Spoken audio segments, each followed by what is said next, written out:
پرېږدئ زه یو ملنګ سړی یم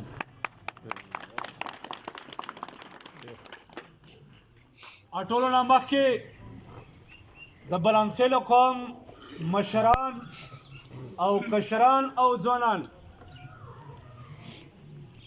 هغه سار نه مو تاسو ته دیزه ته راغلم تل نه مخکې راووتم خو تاسو چې کوم مینه محبت مو سره وکړ الله رب العالمین د تاسو د ټولو قدر احترام وساتي مو صرف دې دپاره راغلی یو چې ګوره ملک 8 فروری باندې د الیکشن اعلان شوی دی د هر سړي ضمیر روي خاوند دی هر سړی ته یو سوچ ورچول دی هر سړي ته یو فکر ورچول دی چې پښتونه زما پښتون قوم چې سوچ وکړي هر وخت میدان کربلا ورنه جوړه دی هر وخت د جنگ میدان ورنه جوړ دی او که بیا مو تاسو سوچ وکړو چېرې د پښتون قوم کې امن د چا ټایم کې راغلی و د امن د چا ټایم کې راغلی و تاسو دا تپوس نه کوم عمران خان تاسو یې منو د امن چې پښتونه ټول نه غټه خبره دغه د امن دی چې کله امن وي تاسو زړه ژوندی وي د مور زړه ژوندی وي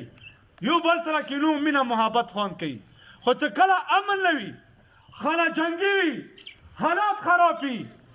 بیا مود ته هر وخت پریشان و بچی مو پریشانی نور روزي خبره روزي الله په کور کې نو تاسو ته مو دې لپاره راغلی یم چې 8 فروری باندې ټول پښتون قوم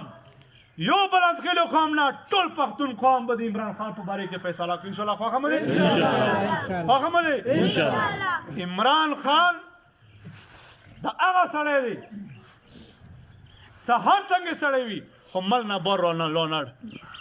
مل نه ونه تخی بله جی اخبار ته بیان وکړ هغه اخبار ما پړول اخبار کې لیکلی و اخبار ما سره کور کې یخت دی اخبار کې لیکلی و عمران خان اخبار ته بیان وکړ عمران خان ویلي چې هم زه غلامي نه قبلوم مرد شنګ مر مې قبول دی خو لیکن غلامي د چا نه قبلوم او دی ورکې لیکلی و اخبار بیان کې چې د غلامي د غلامانو خلکو ته مستقبل نه وي نو تاسو خدمت کې دا گزارش دی ډېر بهینه مو وکړو ډېر دغه کارکردګي مو بیان کا او کارونه یې کړي دي دا چې نه دي کړي د مدرسو خدمت یې کړی دی په خپل دور کې 30 کروڑ روپۍ دا کوړه خټک ته ورکړي وي ورکړي که نه ورکړي د مدرسو کې سولر سیسټم یې مدرسو باندې ولګولی او نور جوماتونو باندې سولر سیسټم یې ولګولی تنخوانې ملایانو ته مقررې کړې ما ته خو خیر ما خو خپله نه اخیستې خو ډېره ملایانو ته یې ورکړي دي چې چا یې ورکړي خو څه غم ملایي څه دا غلطې نو بیا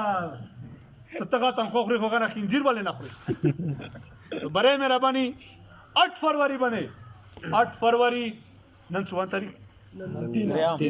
نن 3 تاریخ دی 4 5 6 7 څلور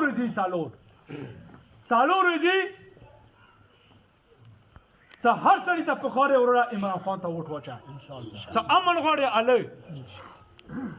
مدرسو خدمت غواړي جوماتونو خدمت غواړي هلئ نور دینه مخکې حکومتونه تېر شي علماء حق زنده‌باد علماء حق زنده‌باد علماء حق زنده‌باد حکومتونه تېر شوي خو قسم په خدای که چون یوه روپۍ غریب طالب نه یوه روپۍ ورکړي چې دا خو وخت لګي